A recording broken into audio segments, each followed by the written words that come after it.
بابک حبیبی فر.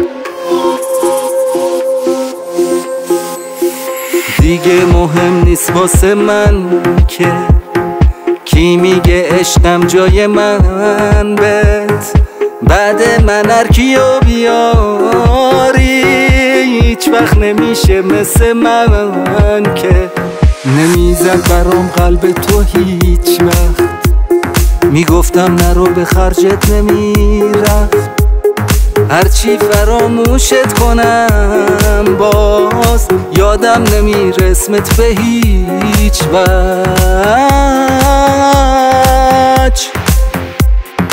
کاشکی بهت حسی نداشتم، کاش میشد از فکرت خلاص شم. بعد تو پامو هر جایی که با هم دیگه رفتیم نذاشتم. کاشکی بهت حسی نداشتم، کاش میشد از فکرت خلاص شم. بعد تو پامو هر جایی که با هم دیگه رفتیم نذاشتم.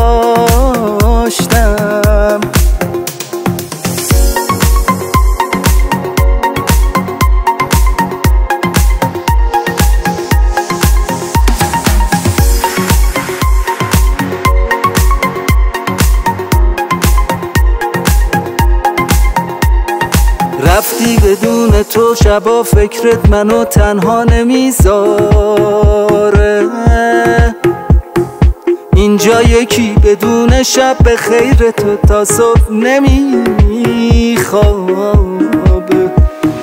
هر ثانیه حسم به تو بیشتر میشه اما نمیدونی. کاشکی میشد دورم کنی از این همه شبهای بارونی، شبهای بارونی. کاشکی بهت حسی نداشتم،